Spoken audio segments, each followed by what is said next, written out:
ሰላም ቤተሰብ እንዴት ናችሁ? ደህና ናችሁ? ወይኔ እግዚአብሔር ይመስገን በጣም ደህና ነኝ። እንግዲህ ሄርሜላ ወደ ቤቷ እራት ነው ግብዣ፣ ምሳም ሆነ እራት እንግዲህ ጋብዘው እና የምሳ ግብዣ ተደርጎለታል አብርሃም ማለት ነው። እና እንግዲህ ወንድምየው ደግሞ ባለፈው አውሩ ብዬ ትቼ ስለሄድኩኝ ብዙም አልተዋወቅኩም። ስለዚህ ዛሬ በደንብ ታስተዋውቂኛለሽ ምናምን ተብሏል። ምክንያቱም እንዴት እንደው ታውቃላችሁ፣ በቃ አብርሃምን የሄርሜላ ቤተሰብ ተቀብለዋል ማለት ነው። እና እንግዲህ እቺ የአክስት ልጅ ናት ታውቃላችሁ፣ የሄርሜላ አጠገብ የተቀመጠችው ማለት ነው። እና እሷም ደስ ብሏታል ምናምን፣ አንተ ወንድሜ ነህ እሱ ደግሞ ባሌ ነው ብላ ማለት ልትል ነበረ። ከንፈሯን ያዘች፣ በጥርሷ ነከሰች እጇን ማለት ነው። እና እንግዲህ አቤል ጫታሙ ማለት ነው፣ እናንተ አቤል አልኩኝ፣ ጫታሙ የለበሰውን ታያላችሁ። እና የሄርሜላ ነው የሄርሜላ ወንድም ቲሸርት ነው የለበሰው በዚህ አጋጣሚ ማለት ነው። ባለፈው የሄርሜላና የሄርሜላ ወንድም አንድ አይነት ነበር የለበሱት። ዛሬ ደግሞ ጫታሙ ተበድረዋል ማለት ነው። ይኸው መጡ፣ አያችሁ፣ ይኸው ተቀይሮ። እኔ ችግር የለውም ግን ማውራት ስለፈለኩ ነው። ጫታሙ እኔ አይመቸኝም በዚህ አጋጣሚ፣ በጣም ነው የምጠራው።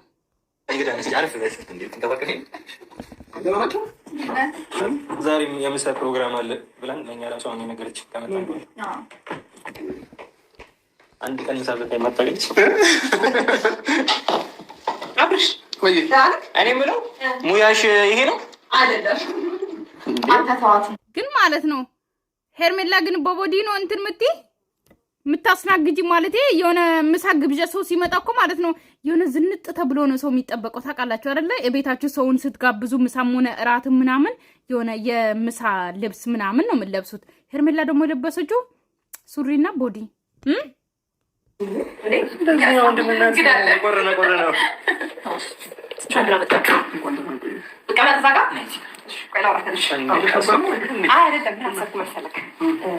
በመጀመሪያ ወይኔ ይኸውልህ ከአንተ ከመጣሁ በኋላ ማደርገው ነገር ሁሉ ጠፋብኝ።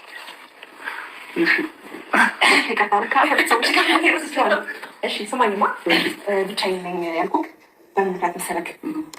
ዛሬ ያው ከዚህ ፊት ማርቲን ታውቃታል። ይሄ ደግሞ በደንብ አትተዋወቀውም። ማርቲን ደግሞ አንድ ቀን ነው እንትን ያልካትና በሰፊው ከምሳ ጋር ጥሩ ቆይታ እንዲኖርና እሱን በደንብ ላስተዋወቅ ስለፈለግኩ ነው።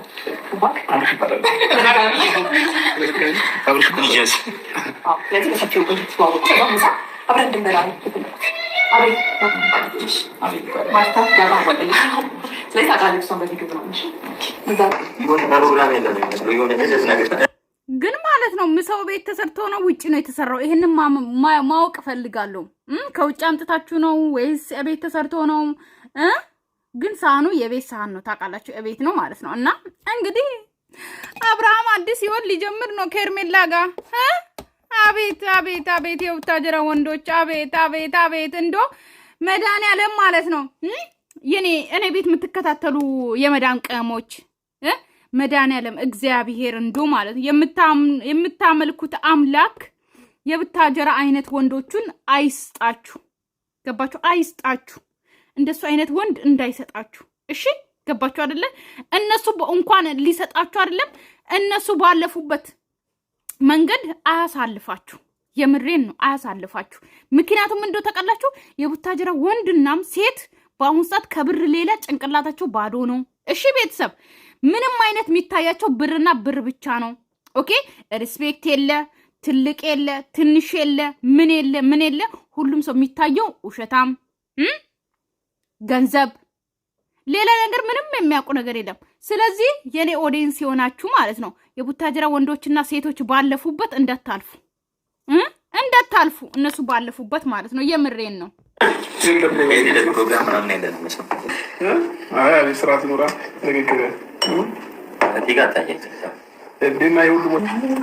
የትኛው ነው ቤተመ ምግብ ነግረሽ ልብላለች ነው እንግዲህ ከምሰሻ የሰራች አንድ አይነት ናቸው። ሶስት ስንበለው ሺ አብራ ብላሺ ስንበለው እሱ በጣም ምግብ ነው ያማረጥ ሰው ነው።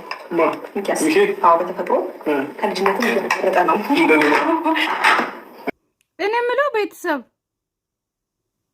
ፓስታ አይነት ይሆናል እንደ ንገሩኝ እስቲ።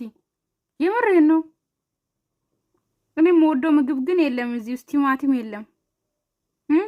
እኔ ቲማቲም በጣም ነው የምወደው። ቲማቲም እና አቮካዶ በጣም ነው የምወደው እና ግን እኔ የምወደው ምግብ የለም። እና ፓስታ ይሆናል ወይ እንትን አውቃለሁ፣ ሩዝ አውቃለሁ፣ አይነት ያደርጉታል። ግን ፓስታ ይሆናል ወይ ነው ቤተሰብ ንገሩኝ። አይነት ይሆናል ፓስታ በየአይነት ይሆናል። ወይኔ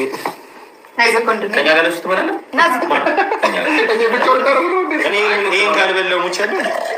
በቃ ይብሉ አብራም አብሮነት ጥሩ ነው። ይብሉ ጫንቀ ነበር ብቻችሁ ሞት አይነት ነገር አስመስል። አሁን ጫታሙና የሄርሜላ አክስት ልጅ ፍቅረኛሞች ሊሆኑ ነው። በቃ አንድ ላይ እየበሉ ነው። ግን እኮ የኢትዮጵያ ባህላችን ያው ገበታ ላይ የሆነ ሲሆን ኦኬ፣ የሆነ ቢፌ ላይ ስትቀመጡ ምናምን ገበታ ላይ ሲሆን ለየብቻ ሳህን ላይ ታነሳላችሁ። ግን የኛ ባህላችን ደግሞ አንድ ላይ ነው፣ ትሪ ላይ ነው የሚያምረው ማለት ነው። የኛ ባህላችን የኢትዮጵያ ባህላችን አንድ ትሪ ላይ ስንበላ ነው የሚያምረው። ነገር ግን ጫታሙና የሄርሜላ አክስት ልጅ ሊፋቀሩ ነው በቃ። ምክንያቱም ጫታሙ ታውቃላችሁ በጣም ሼባ ነው፣ ከአብርሃም ይበልጣል። ሼባ ስለሆነ ትልቅ ነው። እሷ ደግሞ ትልቅ እንዳትመስላችሁ ወፍራም ስለሆነች ትልቅ ናት እንዳትሉ። ስለዚህ አንድ ላይ ይሄዳሉ ማለት ነው። ስለዚህ ተጣበሱ ማለት ነው። ከዛ ለሚኪ ይፈልጋል። ኦኬ ከዛ በቃ ነገም አፈቅርሃለሁ ብሎ መምጣታቸው ነው እነሱ። ከዛ ሌላ ስራ የለ እንዶ በተለይ ብታረዩ ይሄ ከነበረ ብቻ ነው ብላለች። ውስጥ ብዙ ነው ካሜራማን ግን ሩታ ናት። እሺ ገባችሁ አይደለ? አለች እሷም። ኦኬ እና ሩታውን እዚህ ቤት አጠገብ ሆና ሩታን ለብቻ ትቶ እየበሉ ነው ልትሉ ነው? እኔ አላምንም እናቴ። ግን በቀኝ በኩል ያለሽ ነው የሚሉት ለማጉረስ ማይገጭ እኔም ለማጉረስ ስለማይመች እኔ ለዚህ ነው በቀኛ 27 26 ይሆናል ብዬ ነበር። እንደዚህ ስንታይ ይመስላል። የዛኔ ቢሆን ማግቻለሁ። የዛኔ ቢሆን አግቻለሁ። ቆይ አሁን የሄርሜላ ወንድም የሄርሜላ ታላቅ ነው ታናሽ ነው? የሚገርመኝ ማለት ነው 26 27 አግብታል ምናምን እያለን አብርሃም ማለት ነው። አንተ እንኳን ገና ሕፃን ነኝ ትዳር ምን ይሰራልኛል እያልክ ያለ ሰውዬ ገና ይሄ ልጅ ነው እንደውም ሲታይ ቢያንስ ማለት ነው 25 24 ዓመት ነው ይመስለው። ግን የሄርሜላ ታላቅ ነው ታናሽ? ሄርሜላ ደግሞ አብርሃም የኔ ታናሽ ናት ብለዋል። ስለዚህ አብርሃም 24 ነው ምናምን ነው። ሄርሜላ አሁን 23 ዓመት 22 ዓመት ልጅ ትመስላለች። ቤተሰብ 28 ዓመት 29 ዓመት ነው የምትመስለው እርግጠኛ ማለት ነው በደንብ ማለት ነው። ልጁ ግን ይሄኛው ወንድሟ ደግሞ 25 24 ነው የሚመስለው ገና ልጅ ነው። አብርሃም ግን እንዴት ነው ሌላ ወንድ ስታይ ትልቅ ሰው ይመስሉና እንዴት አላገባችሁም ትላለ። አንተ ግን እንዴት አገባው ገና ልጅ ነኝ ምናምን ብላ አስሬ ታወራለ። ኧረ ወንድምሽን በድጋሚ ስላወቅኩት ደስ ብሎኛል። ማርቲንም እንደዚህ አይነት መንገድ ስላወቅኩት ደስ ብሎኛል። ከልብ እናመሰግናለን። እኔ የጠበኩት የነበረው ደብሮኛል። በጣም እናመሰግናለን። ክበሪልን ውለጂ ክበጂ። አሜን አሜን አሜን። ቤተሰብ እንግዲህ ሰላማችሁ ይብዛልኝ። ምንም ነገር የሚወራ ፍትፍት የሚደረግ ነገር የለም። ምሳ ተጋበዙ፣ ወሬ አወሩ ምናምን የፋሚሊ ወሬ ነው ምናምን። ስለዚህ ሰላማችሁ ይብዛልኝ። ወዳችኋለሁ። ባይ ባይ።